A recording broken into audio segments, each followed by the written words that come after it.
बायकोमुळे मुलाने त्याच्या वयोवृद्ध आणि आंधळ्या आईला शहरातील मोठ्या रेल्वे स्टेशनवरती नेऊन सोडून दिली. परंतु पुढे असं काय घडलं की मुलाच्या आणि सुनेच्या पायाखालची जमीनच सरकली. कारण की वयोवृद्ध आंधळी आई मुलाने त्याच्या शहरातील घरी नेली होती. परंतु त्याची बायको तिच्यावर खूप चिडायची. त्यामुळे घरात नेहमी भांडणं व्हायचे. त्या भांडणाला कंटाळून एका रात्री मुलाने आंधळ्या आईला घेऊन रेल्वे स्टेशनवरती गेला आणि आंधळ्या आईला एका ट्रेनमध्ये बसून तो निघून गेला. पण पूर्ण रस्त्यात त्याचा अंतरात्मा त्याला कोसत होता. परंतु त्याने हृदयाचा आवाज दाबून ठेवला आणि नंतर तो त्याच्या आयुष्यात हरवून गेला. 5 वर्षांनी एक दिवस मी हॉटेलमध्ये जेवत होतो.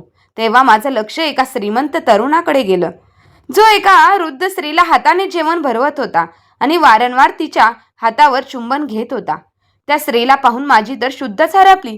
कारण ती तर एक रात्री मी माझ्या खोलीत गाढ झोपेत होतो तेव्हा बाहेरून कोणाच्या तरी रडण्याचा आवाज आला. सुरुवातीला मला वाटले की एखादं स्वप्न असेल, पण आवाज सतत येत राहिला. तेव्हा माझी झोप उडाली. मी काही काळ तो ओरडण्याचा आवाज शांतपणे ऐकत राहिलो, पण तो आवाज वाढतच होता. शेवटी मी उठून घराबाहेर पडलो. माझ्या अंदाजानुसार अंगणात माझी आई बसून रडत होती. तिला अशी रडताना बघून मी घाबरलो आणि लगेच तिच्या जवळ जाऊन विचारले, आई, काय झालं? तू का रडत आहेस? सगळं ठीक तर आहे ना? आईने मान हलवली पण काहीच म्हणाली नाही. तेव्हा मी तिचे अश्रू पुसले आणि म्हणालो, आई, सांग बरं, काय झालं? तू बोलणार नाहीस तर मला कसं कळणार? आणि काही वेळाने तेव्हा तिचं मन थोडं हलकं झालं.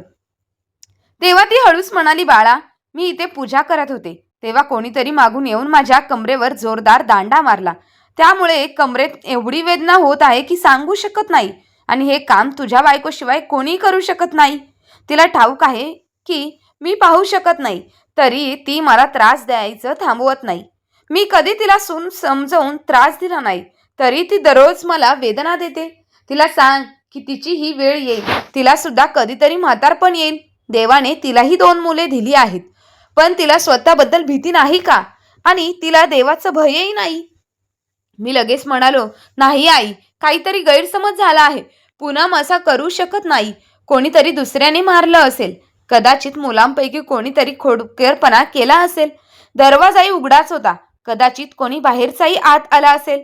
पण आई लगेच म्हणाली, तुझी आंधळी आई आंधळी असली तरी बहीण नाही. लोकांच्या पावलांच्या आवाजावरून ती माणसाला ओळखते. आईचं असं बोलणं ऐकून मला प्रचंड राग आला. मी तिला मिठी मारली, खूप वेळ समजावलं आणि तिच्या कपाळावरती चुंबन दिलं आणि नंतर माझ्या खोलीत परत आलो. माझी बायको पूनमही तेव्हाच पूजा करत होती. त्यामुळे अचानक विचित्र विचार मनात येऊ लागले. पूनम असं कसं करू शकते? असं करायला ती वेडी नाहीये. ती तर दररोज पूजा उपवास ठेवणारी स्त्री आहे. हो, ती रागवते, ओरडतेही, पण हात उचलेल असं वाटत नाही. मी शांत बसून बायकोची पूजा संपेपर्यंत वाट पाहू लागलो. जर तिने खरंच असं केलं असेल तर मी तिच्या विरोधात पावले उचलेल.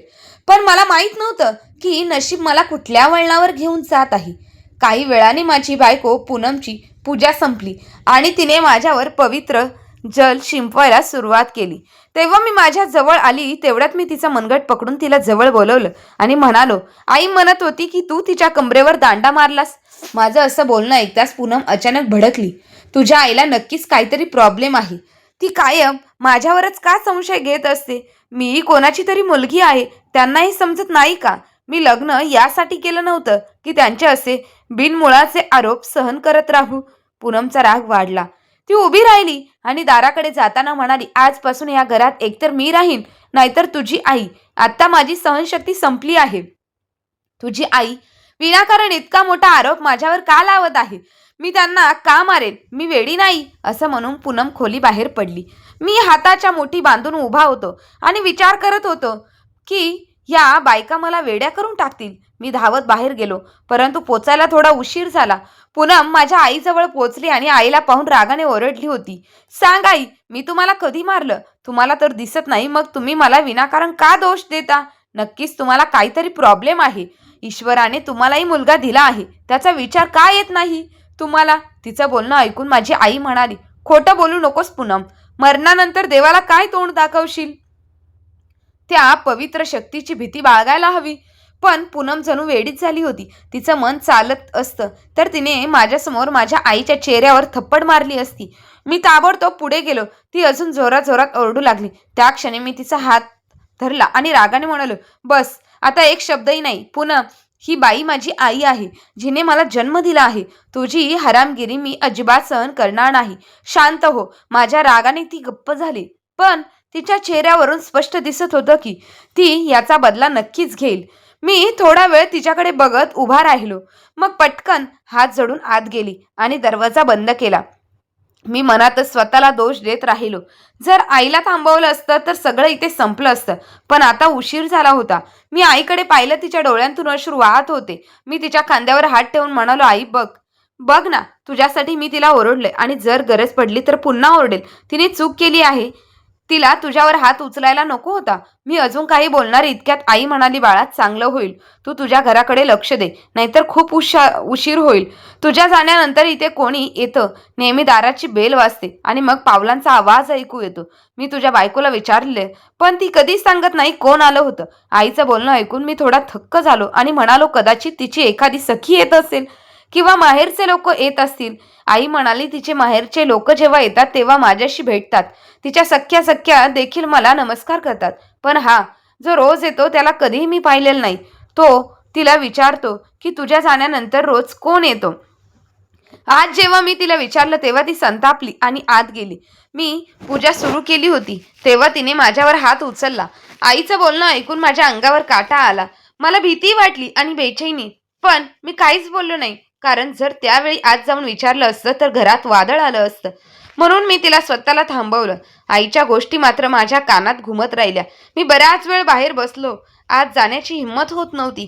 माहीत होतं आत गेलो तर पुन्हा वादळ येईल. त्यामुळे मी बाहेरच थांबलो. वेळ सरत गेली आणि कधी संध्याकाळ झाली ते कळालंही नाही. रात्री 8 वाजता मी खोलीत गेलो. जे अदृश्य पाहिलं ते दृश्य पाहून माझा राग आवरला नाही. माझी बायको आपलं सामान बांधत होती. मी रागाने विचारलं, हा काय तमाशा आहे पूनम? प्रत्येक वेळी का सामान बांधतेस? ती म्हणाली, कारण माझं माहेर अजूनही माझं आहे, जिथं मला स्वीकारणारे आहेत. मी आता तुझ्या आईसोबत एक क्षणही राहू शकत नाही. ती एक सभ्य स्त्री नाही, निराधार आहे, आरोप करते आणि तुला माझ्यावर ओरडायला लावते. आज मी या घरात थांबणार तर एक तू तिला कुठेही तरी सोडून ये, नाहीतर मला जाऊ दे. मी विचारात पडलो. मी माझ्या आईला कुठे सोडू? तिचं या जगात माझ्याशिवाय कोणीही नाही. ती झटकन म्हणाली, हा तुझा प्रश्न आहे, पण आता माझं तिच्याशी काहीही संबंध नाही. मला माफ कर आणि मला जाऊ दे. हे बोलून ती मुलाचे हात धरू लागली. मी पुढे जाऊन मुलांना माझ्याकडे ओढत म्हणाले, जायचं असेल तर जा, पण माझी मुले कुठेही घेऊन जाणार नाही. हे नाटक थांबव. पण पूनम आता पूर्णपणे ठरवून बसली होती की ती म्हणाली, ठीक आहे, ठेव तुझी मुलं. जेव्हा ते तुला त्रास देतील तेव्हा तुला समजेल मी काय सहन करत होते. जर तू यांचं काही केलं नाहीस तर मी या घरात परत येणार नाही. मला त्या क्षणी वाटलं तिला 2 चपराक द्याव्यात, पण मी स्वतःला रोखलं. ती आपलं सामान घेऊन बाहेर गेली. राग एवढा होता की मीही तिच्या मागोमाग गेलो. नाही, जरी मनाच्या कुठेतरी जाणवलं होतं की आता अडचणी वाढणार आहेत. मुलं माझ्याकडेच राहिली. मी तिला थांबवलं नाही. विचार केला, काही दिवस माहेरी राहिली. मग समजलं सासर आणि नवऱ्याच्या घराचं महत्त्व काय असतं ते. गेल्यानंतर दोन्ही मुले माझ्याकडे आली. मोठा मुलगा म्हणाला, पप्पा, हे सगळं काय चाललंय? आई कुठे चालली आहे? त्यांच्या डोळ्यात भीती आणि संभ्रम होता. मोठा मुलगा म्हणाला, आईने आम्हाला सुद्धा मारलं. हे ऐकून माझ्या डोळ्यात पाणी आलं. मला का कोण जाणे माझ्या पत्नीवर आता विश्वास बसत नव्हता. वाटत होतं कोणी काहीतरी लपवतं आहे ती. मी मुलांना समजावलं, आपल्यालाच आता सगळं काही करायचं आहे. आजीची काळजी घ्यायची आहे, स्वयंपाक करायचा आहे. माझा मोठा मुलगा म्हणाला, पप्पा, आईकडे राहायला खूप सारे घरं आहेत, आजीचं, मामाचं, मावशीचं, पण आपल्या आजीकडे कोणी नाही. जर तुम्ही आजीला बाहेर काढलं तर त्या कुठे जातील? त्यांचं बोलणं ऐकून मी म्हणालो, मी माझ्या आईला घरातून का बाहेर काढू? तिने मला जन्म दिला आहे. आईशी असं वागायचं नसतं. तेवढ्यातच लहानगा म्हणाला, मग आजी इथेच राहील ना? पण आई म्हणायची की तुम्ही त्यांना घराबाहेर काढाल. म्हणून मी म्हणालो, मी मोठा झालो की तुम्हालाही बाहेर काढेन. तेव्हा तिने मला थप्पड मारली. हे ऐकून मी थक्क झालो. काही बोललोच नाही. मोठा मुलगा म्हणाला, गप्प रहा आर्यन, बाबा त्रासात चालले आहेत, चल आजीकडे जाऊ. तो लहान ग्याला घेऊन आत गेला. मी एकटाच विचार करत राहिलो. जर मी कधी माझ्या आईला घराबाहेर काढलं असतं तर कदाचित पुढेही माझ्यासोबत असंच झालं असतं. म्हणतात, माणूस जे करतो तेच त्याच्यापाशी परत येतं. मी हळूहळू विचारात हरवून गेलो. तेवढ्यात बाहेरून आर्यनच्या किंचाळ्या ऐकू आल्या. मी घाबरून पळालो आणि जे दृश्य पाहिलं ते पाहून माझं हृदय दडपलं. माझा लहान मुलगा छतावरून खाली पडला होता. त्याच्या डोक्याला खोल जखम झाली होती. मोठा मुलगा त्याला सावरण्याचा प्रयत्न करत होता आणि आई बसून बसून रडत होती. माझं नाव घेऊन हाका मारत होती. मी धावत जाऊन त्याला उचललं. त्याच्या डोक्यातून रक्त ओघळत होतं. मी त्याला मिठीत घेऊन बाहेर धावलो आणि मोठ्याला म्हणालो, आजी जवळ राहा, कुठेही जाऊ नकोस. माझं हृदय बंद पडलं होतं. थोड्या वेळात आधी जो माझ्याशी बोलत होता तो आता बेशुद्ध होता. मी पटकन रिक्षा पकडून रुग्णालयात डॉक्टरांकडे गेलो. त्याला तात्काळ आपत्कालीन विभागात नेलं. अर्ध्या तासानंतर डॉक्टर बाहेर आले. त्यांच्या चेहऱ्यावर दिसत होतं त्यांनी किती मेहनत घेतली आहे. मी घाबरून विचारलं तर त्या रागाने म्हणाल्या, काय बेफिकीरपणा वडील आहेत तुम्ही. थोडा जरी उशीर झाला असता तर तुमचा मुलगा वाचला नसता. मी गप्प राहिलो. त्यांनी पुढे विचारलं, नक्की काय झालंय. मी म्हणालो, त्याची आई माहेरी गेली आहे. मी खोलीत होतो. मुलं आजीकडे होती. अचानक रडण्याचा आवाज आला. बाहेर आलो तेव्हा तो जमिनीवर पडला होता. कदाचित छतावरून घसरला असेल. डॉक्टर म्हणाले, देवाचे आभार माना की त्याच्या नसांना काही इजा झालेली नाही. तर ही जखम इतकी गंभीर आहे की त्याचा मेंदू कायमचा बधीर झाला असता. पण ज्याला देव जपतो त्याला काही होत नाही. मी घाबरून विचारलं, मी माझ्या मुलाला भेटू शकतो का. म्हणाले, हो, पण लक्षात ठेवा, त्याला कोणत्याही प्रकारचा ताण देऊ नका. डोक्याला दुखापत झाली आहे की किरकोळ गोष्ट नाही. तो सध्या सुरक्षित आहे, पण काळजी घ्या. मी आत गेलो. तो पलंगावर पडलेला होता. मी त्याच्याकडे गेलो. त्याच्या कपाळावर चुंबन दिलं. तो हलकेच डोळे उघडून म्हणाला, पप्पा, आईला बोलव ना, मला आई पाहिजे. मी म्हटलं, हो बाळा, मी लगेच बोलवतो, पण आधी सांग, ही दुखापत कशी झाली. तो रडत म्हणाला, पप्पा, मी जाणून बुजून छतावर गेलो नव्हतो. आजी म्हणाली त्याची चप्पल वर ठेवली आहे, ती आण. मी गेलो, पण कसं काय झालं समजलंही नाही. पाय घसरला आणि खाली पडलो. मला असं वाटलं जणू कोणीतरी मागून ढकलून दिलंय. मी थक्क होऊन विचारलं, तुझ्यासोबत तर तुझा भाऊ वर गेला होता. त्याने डोकं हलवत नाही मध्येच उत्तर दिलं आणि बोलला. मी त्याला म्हणालो होतो की चल आपण दोघे मिळून जाऊ, पण तो आला नाही. पण त्याचं म्हणणं होतं की आपल्यापैकी फक्त एकच जण जाईल, कारण छप्पराचं प्रकरण आहे. मग मी हट्ट करू लागलो होतो. दादा तर आजीच्या जवळ बसला होता आणि मी मात्र हैराण होतो की त्याला धक्का कोण देऊ शकतं. मी ताबडतोब म्हणालो की तुझा पाय घसरला असेल आणि आजीला तर मी नंतर बघतो. त्यांना कल्पनाही नाही की तू किती लहान आहेस. माझं मन मोडून गेलं की तिने मला सांगायला हवं होतं. माझं बोलणं ऐकून माझा मुलगा लगेच म्हणाला, नाही पप्पा. आजी नकार देत होत्या, पण मी जबरदस्ती गेलो आणि त्याचं असं म्हणणं होतं की आम्ही जाऊन तुम्हाला सांगावं. पण आम्ही दोघांनी ठरवलं होतं की तुम्ही चिंतेत असाल, आम्हीच चप्पल आणून देऊ. पण माझा मेंदू आता रागाने वेडा होऊन येण्याच्या वाटेवर होता. मी ठरवलं होतं की आईला आता नीट वर करीन. काय ती माझ्या मुलांना मारू इच्छिते आहे.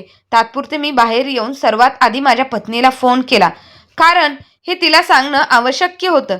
ती बाळाची आई होती आणि सर्वात पहिले हक्क होता. पहिल्या घंटीवर कॉल रिसीव झाला आणि तिने पाहिलं. बोलण्याआधीच मी नमस्ते म्हणत सांगितलं की छोटू छतावरून पडला आहे. मी त्याला घेऊन रुग्णालयात आलो आहे. डॉक्टरांनी खूप वाईट बातमी सांगितली की थोडासाही उशीर झाला असता तर आपण आर्यनला वाचू शकलो नसतो. तो तुझी आठवण काढतोय, तू रुग्णालयात ये. तर ती लगेच म्हणाली की मी फक्त एका अटीवरती येईल.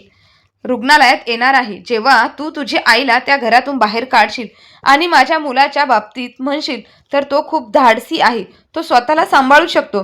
पण जर तुला थोडीशी समज आहे तर त्या बाईला घरातून बाहेर काढून टाक लगेच. म्हणालो, तू वेडी आहेस का. तुला जाणीव आहे का तू काय बोलत आहेस. तो मुलगा ज्याने आयुष्य आणि मृत्यूची लढाई लढली आहे तो तुझीच आठवण काढत आहे आणि तू आता माझ्या आईला पकडून बसली आहेस. पण तिने ठामपणे सांगितलं, हो, पकडून ठेवणार आहे जोपर्यंत तू तुझ्या आईला घरातून काढत नाहीस. हे सांगून तिने फोन कट केला. मी थक्क होऊन मोबाईल पाहत राहिलो. ही स्त्री कशी आहे. तिचा स्वतःचा मुलगा हॉस्पिटलमध्ये आहे आणि तिला अजूनही वादविवाद आहे. अभिमानाचे प्रश्न जास्त महत्त्वाचे वाटत आहे. रागात मी डोकं हलवले आणि खोलीत आलो. तेव्हा माझ्या मुलाने सांगितलं, आईशी बोलणं झालं आहे, ती येत आहे. ती मला खूप प्रेम करते. आपला मुलगा राजकुमार म्हणतो, पप्पा तुम्ही आजीला देखील फोन करून सांगा ना, ती पण रडत होती. शेवटी मी तिच्या रडण्याचा आवाज ऐकला होता. तो पुढे म्हणाला, पप्पा, आजीची काहीच चूक नाही. तुम्ही तिला काही बोलू नका. मी काहीतरी उत्तर दिलं नाही, फक्त त्याच्या डोक्यावर हात ठेवून शांतपणे उभा राहिलो. माझं मन पूर्णपणे सुन्न झालं होतं. विचार करत होतो, अशी स्त्री आहे ही आपल्या मुलाच्या वेदना तिला थोड्या पण संवेदनशील वाटत नाहीत. आई तर आपल्या संततीसाठी जीव पण द्यायला तयार असते. आणि ही स्त्री कोण होती? मी तिला सांगत होतो, तुझा मुलगा ठीक नाही आहे, तो तुझी आठवण करत आहे, पण तू ये. तिला अजूनही माझ्या आईच्या गोष्टींचं पडलं होतं. खूप वेळ मी तिथेच उभा राहिलो. डॉक्टर आले. त्यांनी सलाईन बदलली आणि म्हणाले, मुलाच्या आईला बोलवा. मी काय उत्तर देणार? मुलाची आई तर आपल्या अहंकारात बुडाली होती. तिला आपल्या मुलापेक्षा आपला हट्ट जास्त प्रिय होता. वेगाचा प्रवाह कधी थांबला नाही आणि कधी थांबणारही नाही. रात्री अंदाजे 12 वाजत मला रुग्णालयातून सुटका मिळाली. माझं हृदय म्हणत होतं की माझ्या मुलाला घेऊन त्याच्या आईच्या घरी घेऊन जावं. तिची संतती जेव्हा तिच्यासमोर अशा स्थितीत असेल तेव्हा ती स्वतः वेदना अनुभवेल. पण जशी तिने माझं मन मोडलं होतं, माझी गोष्ट नाकादी होती, त्यामुळे माझं हृदय खचलेलं होतं. मी एक छोटासा सफर करून घरी पोहोचलो तेव्हा तो क्षण जणू काही एक मोठा धक्काच होता. माझ्या घरासमोर सासरच्या मंडळींची बाईक उभी होती, म्हणजे माझी पत्नी घरी आली होती. काही क्षण मी एकदम स्तब्ध झालो, पण हळूहळू चेहऱ्यावर एक हसू उमटलं. मी तिच्याबद्दल जे काही विचार करत होतो ते सगळे चुकीचं ठरलं. एक आई कधीच आपल्या मुलाला अशा वेळी एकटं सोडत नाही. ती माझी चूक होती. मी घरात शिरलो तर अंगणात माझा मेवना त्याच्या मोठ्या मुलासोबत बसलेला दिसला. मला पाहताच तो उभा राहिला. माझ्या कुशीत छोटा आर्यन झोपलेला होता. मी त्याला आतून हळूच आत नेऊन झोपवलं आणि परत बाहेर आलो. तेव्हा मेवना म्हणाला, बहीण आली नाहीये, पण तिने मला पाठवले तिचं काही सामान घ्यायला. मी लगेच म्हणालो, तुझ्या बहिणीला सांग, तिला काही हवं असेल तर स्वतः यावं आणि घेऊन जावं. तुझी बहीण किती निर्दयी आहे. एकदाही तिने आपल्या मुलाची विचारपूस केली नाही. मी तिला फोनवर सांगितलं होतं की तिचा मुलगा तिची आठवण काढतोय, त्याच्या डोक्यावरही मार लागलाय. तेव्हा तो म्हणाला, तुला काय फरक पडतो? ती म्हणते की तुझ्या आईची दुसरी काहीतरी व्यवस्था कर. त्या दोघींचं काही पटत नाही आणि तू पण काही करत नाहीस. की किती काळ तडजोड करणार ती? पण माणूस आहे. जर ती स्वतः आली नाही तर तिने मला जबरदस्ती पाठवले. सामान हे फक्त कारण आहे. खरं तर तिला तिच्या मुलाची काळजी आहे. मी रागाने म्हणालो, बरं हो, तू आता घरी जा आणि तुझ्या बहिणीला सांग, जी गोष्ट तिने तुला शिकवली आहे त्याआधी स्वतःच्या आईबद्दलही विचार कराव्यात. मेवना लगेच बोलला, आमची आई तुझ्या आईसारखी हुशार नाही. माझी पण बायको आहे, पण ती कधीच माझ्या आईशी भांडत नाही, कारण माझी आई कधीच तिला काही म्हणत नाही. तुझं सगळं लक्ष फक्त तुझ्या आईवरच असतं, पण तुझ्या बायकोकडे लक्षच नाही. जर तुला घर टिकवायचं असेल तर तुझ्या आईची काहीतरी व्यवस्था करावी लागेल. आम्ही आमच्या बहिणीला अशा घरात पाठवणार नाही जिथे तिचं आयुष्य धोक्यात आहे. कोण जाणे तुझी आई तिच्या मागे काय काय करते. एकदाच मी लगेच म्हणालो, माझी आई अंध आहे. तुझ्या बहिणीला याचं थोडं तरी भान आहे का नाही? मग स्वतःला सावरत म्हणालो, मी ठीक आहे, तुझ्याशी भांडणार नाही. तू निघून जा इथून. तुला तर तुझी बहीणच बरोबर वाटते. माझं हे बोलणं ऐकून तो काही न बोलता तिथून निघून गेला. मला माझ्या पत्नीवर खूप राग आला. तिला आपल्या मुलांची जरा सुद्धा काळजी नव्हती, पण कुठेतरी तिचा भाऊ काहीतरी गोष्टी बरोबर बोलून गेला होता. मी तर कोणामुळेच माझं घर उद्ध्वस्त करत होतं. माझी 2 मुले होती आणि दोघांनाही त्यांची आई खूप आवडते. मी उसरीत बसून विचार करत होतो तेवढ्यात माझा मोठा मुलगा माझ्याजवळ आला आणि म्हणाला, बाबा, मी काहीच खाल्लं नाही. मला खूप भूक लागली आहे. आर्यन झोपी गेला आहे. तुम्ही मला काहीतरी खायला द्या. आजीने काहीतरी खाल्लं नाही, त्यांनाही भूक लागली आहे. आम्ही काहीतरी बनवण्याचा प्रयत्न केला होता, पण आजीला लागलं. त्यांना काही दिसत नाही आणि मला स्वयंपाक बनवता येत नाही. मुलाचं बोलणं ऐकून मी त्याच्या डोक्यावरून प्रेमाने हात फिरवला आणि म्हणालो, ठीक आहे, तू आर्यनजवळ बस, मी सगळ्यांसाठी काहीतरी बाहेरून घेऊन येतो. ठीक आहे बाबा म्हणत आत गेला. पण माझ्या डोक्यात सारखं हेच चालू होतं, आता खरंच माझ्या आईचं या घरात असणं त्रासदायक झाले का? मी यावर विचार न करण्याचं ठरवलं. सरळ दूध, ब्रेड आणि दही घेऊन घरी आलो. त्यावेळी कोणतंही हॉटेल किंवा ढाबा उघडला नव्हता. घरी येऊन मी दूध गरम केलं आणि मुलांकडे गेलो. आर्यन गाढ झोपेत होता. तो मोठा मुलगा जागा होता. मी त्याला 2 तुकडे ब्रेड हाताने खायला दिलं आणि म्हटलं, आता झोपा. नंतर मी माझ्या आईकडे गेलो. ती गाढ झोपेत होती. मी तिच्याजवळ बसलो आणि तिच्याकडे पाहू लागलो. ही ती स्त्री होती जिने मला 9 महिने पोटात ठेवलं, वेदना सहन केल्या, कष्ट उचलले आणि मला मोठं केलं. वडिलांच्या निधनाच्या वेळी मी फक्त 10 वर्षांचा होतो. त्यानंतर आईने कारखान्यात काम करून मला मोठं केलं, शिकवलं, प्रत्येक वेदना सहन केली. आता मी त्या आईला घरातून काढू शकेन का? मी त्या स्त्रीला सोडू शकतो का? जर असं केलं तर माझं अंतःकरण मला कधीही जिवंत राहू देणार नाही. हे सर्व प्रश्न माझ्या मनात सतत फिरत होते. तिचं वय असं झालं होतं की तिची सेवा, तिची सुरक्षितता पाहावी, तिला घरात ठेवलं जावं आणि तिला बाहेर काढून टाकलं आणि तिला बाहेर काही प्रकारे मृतदेह समजावून बाजूला ठेवणं. माझं उत्तर असू शकतं, नाही. मी विचार केला नाही. तिला घरातून बाहेर काढणं समाधानकारक नाही. आमचं घर तिच्या उपस्थितीत सुरक्षित राहू शकतं. तिच्यामुळे आता जास्त वेळ उरला नव्हता. काही काळाने त्यांचं देहांत होऊ शकतो. ईश्वराने तिला आपल्या संरक्षणात घ्यावे. पण तुझ्या जीवनाचं काय? चांगलं म्हणजे योग्य वेळी योग्य निर्णय घ्यावे. आतून एक भावना उठली, जी मी दाबत होतो. मी उठायच्या क्षणी आईला जाग आली आणि मला ओळखून ती म्हणाली, कारण तू आहेस का? मी तिच्या पायांशी जाऊन शांतपणे बसलो आणि म्हटलं, आई, मीच आहे. उठ, थोडं खाऊन घे. मी दूध, ब्रेड वगैरे आणले. ती म्हणाली, नाही बाळा, मला भूक नाही. आपला आर्यन कसा आहे? त्याची तब्येत कशी आहे? मी लगेच म्हणालो, आई, त्याची तब्येत सध्या ठीक आहे. तो खोलीत आराम करत आहे. तुझी तब्येत ठीक आहे? माझ्या आवाजात आर्द्रता होती. मी आज एक निर्णय घेतलाच होता. आई म्हणाली, मला आज काही होणार नाही. ठीक आहे. आई म्हणाली, मला काही होणार नाही. तू एक काम कर, सकाळी सुनबाईला घरी घेऊन ये. मी तिची माफी मागेल. मुलांच्या जवळ आई असणं फार गरजेचं असतं. आईच्या बोलण्यावर मी काही क्षण शांत होतो. मग धीर करून म्हणालो, आई, मी विचार करतोय की आपण आता जाऊया. तू माफी माग, सर्व काही ठीक होईल.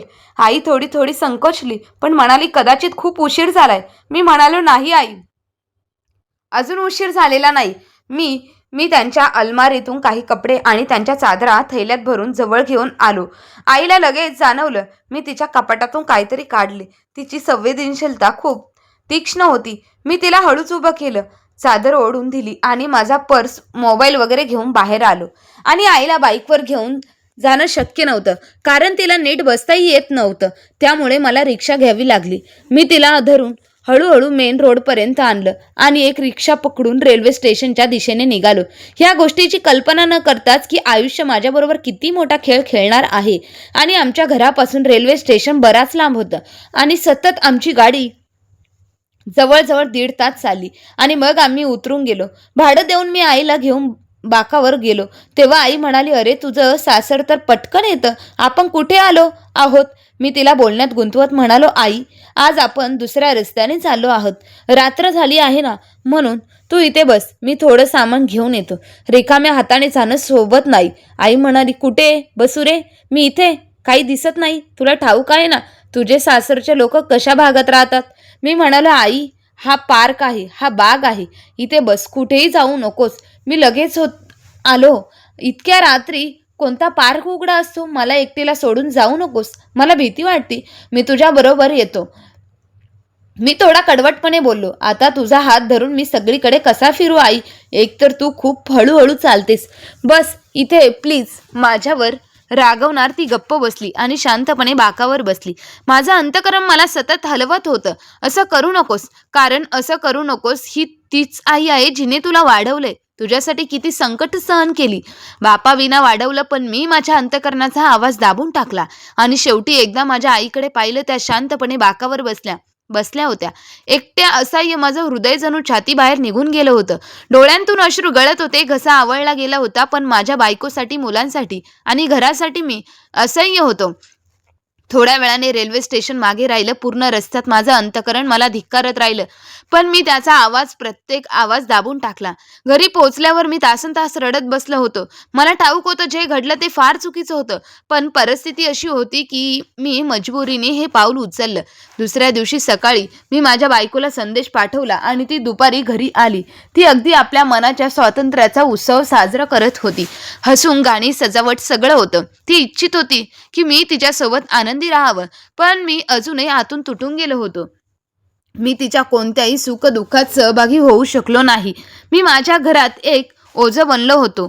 त्या आईच्या आठवणीत ज्याला मी अंधकारात एकटीला सोडून आलो होतो. माझ्यात इतकी हिंमत नव्हती की आईपासून दूर गेल्यावर मी क्षणभर तरी शांत राहू शकलो असतो. माझं मन सतत या विचारांनी व्यापलेलं असायचं. नकळत आई कशी, कुठे असेल, काय खाल्लं असेल का, तिच्या आजूबाजूला कोणी असेल का, का ती कुठे भिकारी बनून रस्त्यावर तर फिरत नाही ना, ही कल्पना आली की माझं हृदय तुटून जात असे. कोणताही मुलगा आपल्या आईला भीक मागताना कल्पनेतही पाहू शकत नाही. काळ कधी थांबला नाही आणि थांबणारही नाही. अनेकदा मनात आलं की रेल्वे स्टेशनला जाऊन पाहावं, आई तिथे आहे का, पण मला माहीत होतं जर गेलो तर तिला पुन्हा तिथे सोडू शकणार नाही. तिला घरी आणेल आणि पुन्हा तेच भांडण, तेच तक्रारी, तेच दुःख सुरू होईल. आणि माझी मुलं अनेकदा आपल्या आजीची आठवण काढायची आणि बोलायची. माझी बायको त्यांना इतक्या रागाने बोलायची, कधी कधी मारायची की मला मध्ये पडावं लागायचं. जेव्हा मुलं आजीची आठवण काढायची, ती संतापून म्हणायची, ते आता सगळं संपलंय, ते पुन्हा का सुरू करायचे. तेव्हा मी तिला समजायचं की ती तुझी नाही तर तुझ्या मुलांची आजी आहे, रक्ताचं नातं आहे, नाहीतर तुझ्या मुलांची आजी आहे. कधी समजली नाही. मी मनोमन एकच गोष्ट पुन्हा पुन्हा म्हणायचो, काळ फिरून परत येतो आणि म्हणतात ना, मनापासून काही मागाल तर खरंच ते खरं ठरतं. काळ उजेडत गेला. दिवस आठवड्यात, आठवडे महिन्यात आणि महिने वर्षात बदलले. आईपासून विभक्त होऊन 5 वर्ष उलटून गेली होती. आणि आजही नेहमीप्रमाणे मी माझ्या मुलांसोबत एका रेस्टॉरंटमध्ये गेलो होतो आणि आम्ही त्याला डिनरसाठी घेऊन गेलो होतो. आम्हाला ही कल्पनाही नव्हती की आज माझ्या आयुष्यावर वीज कोसळणार आहे. आम्ही एका कोपऱ्यातल्या टेबलावर बसलो होतो. मी समोरच्या टेबलावर बसायचं म्हटलो, पण ते आलक्षित होतं. थोड्याच वेळात रेस्टॉरंटचं दार उघडलं आणि माझ्या नजरेसमोर एक तरुण मुलगा एका वयोवृद्ध स्त्रीचा हात धरून आत आणून म्हणाला. आणि ती स्त्री माझी आई होती. हो, तीच आई जिला मी लाखोंच्या गर्दीत ओळखू शकलो असतो. त्यांचे कपडे स्वच्छ, डोळ्यांवरील चष्मा हे सगळं सांगत होतं की आता त्यांना सगळं दिसतंय. ज्या सहजतेने ती चालत होती ते पाहून स्पष्ट होतं की तिची दृष्टी परत आली होती. त्या तरुणाने तिला आदराने खुर्चीवर बसवलं आणि स्वतः तिच्या जवळ बसला. थोड्याच वेळात वेटरांची रांग लागली. विविध पदार्थ, मिठाया आणि सगळं त्यांच्या टेबलावर मांडलं जात होतं. तिथे बसलेले लोक, अगदी मीही त्यांना पाहत होतो. माझी मुलंही आपल्या आजीला पाहून थक्क झाली होती आणि माझी मुलंही त्या आजीला पाहून गोंधळलेली होती. त्या तरुणाच्या कपड्यांवरून स्पष्ट दिसत होतं की तो श्रीमंत घरचा होता. थोड्या वेळानंतर त्याने माझ्या आईला स्वतःच्या हाताने खायला घालायला सुरुवात केली. कधी कधी त्याच्या हातांना डोळ्यांशी लावायला, तर कधी त्यांना चुंबन द्यायचं. माझं हृदय धडधडू लागलं आणि मी ताबडतोब त्यांच्या दिशेने गेलो. कंबरणाऱ्या आवाजात मी म्हटलं, आई. तिने माझ्याकडे पाहिलं, पण पुढच्या क्षणी तिने त्या तरुणाकडे पाहून म्हटलं, याला काही पैसे देऊन पाठव, माझा याच्याशी काही संबंध नाही. मी त्याच्या पायापाशी बसलो आणि रडत म्हणालो, आई, हे सगळं काय आहे. पण तिने मला दुर्लक्षित केलं आणि बाहेर जाऊ लागली. तो तरुण माझ्याकडे पाहून म्हणाला, तूच जो त्याने आपल्या आईला रेल्वे स्टेशनवर सोडून दिलं होतं, आजही तू तिथेच उभा आहेस. मी थक्क होऊन विचारलं, तू कोण आहेस आणि हे सगळं काय आहे. तेव्हा त्याने सांगितलं. हे ऐकून माझं डोकं खाली चुकलं. तो म्हणाला, त्या रात्री जेव्हा तुझ्या आईला स्टेशनवर सोडलंस, मी नशेत एका कोपऱ्यात पडलेलो होतो. तुझी आई, जी पाहू शकत नव्हती, तिने मला वाचवलं. जर तिने धरलं नसतं तर मी ट्रेन खाली येऊन मेलो असतो. माझं या जगात कोणीच नव्हतं, ना आई ना बहीण. पण तुझी आई माझ्या घरी आली आणि माझं आयुष्य अख्खं उजळलं. तिने मला सुधरवलं, जगणं शिकवलं. मला अनेकदा वाटतं ती माझी खरी आई नाही, हे मान्य होत नाही. तिने मला तुझ्याबद्दल सगळं सांगितलं आणि मी तुझ्याबद्दल सगळं जाणूनही घेतलं. तुला माहीत आहे का, मी रागात म्हटलं होतं की तुझं सगळं उद्ध्वस्त करीन, तुझी नोकरी, घर सगळं हिसकावून घेईल. पण तुझ्या आईने मला थांबवलं. त्या म्हणाल्या, हो, तो माझा मुलगा आहे, त्याने चूक केली आहे, पण तो माझं रक्त आहे, त्याला कधीही त्रास देऊ नकोस. त्यांनी कधीच तुझ्याबद्दल वाईट बोललं नाही आणि आज त्यांच्यामुळे माणूस म्हणून मी झालो आहे. तुझे आभार की मला इतकी महान आई दिलीस. हे बोलून तो तरुण निघून गेला. मला असं जाणवलं की जणू कोणीतरी माझ्यावर थंड पाण्याची बादली ओतली. माझी पत्नी माझ्या जवळ आली, पण तिच्याकडे पाहू शकलो नाही. जीवनाचे असे चापट मारला होता ज्याचा आवाज आजही माझ्या कानामध्ये घुमत होता. जिला मी ओझं समजलं, ती आई आजही मला ओझं समजत नाही. मी आजही पत्नीबरोबर राहतो, पण आमच्यात काही नातं उरलेलं नाही. मी फक्त माझ्या मुलांची आई बनून राहिली आहे. मी अनेकदा आईकडे माफी मागायला गेलो, पण तिने मला कधीही माफ केलं नाही. मी जीवनातून एकच धडा शिकलो, आईचा दर्जा सर्वात उंच उंच असतो. मी तिला घरातून काढलं, पण खरं समाधान मला कधीच मिळालं नाही. आजही असं वाटतं की माझा श्वास थांबावा आणि मी मरावं. मी माझं आयुष्य आणि माझं भविष्य दोन्ही नष्ट केलं आहे. आता फक्त देवाकडे प्रार्थना करतो की त्याने मला माफ करावं, मला शांती देत राहावं. कदाचित हेच माझ्या कर्माचं फळ आहे आणि माझ्या मनाच्या तळाशी मला जाणवतं. आईने मला मनोमन माफ केलं आहे, फक्त तिने कधी शब्द सांगितला नाही. आईपेक्षा मोठं ह्या जगात काहीच उरलं नाही, हीच सत्यता आहे माझ्या आत्म्यात कोरलेली गेली आहे.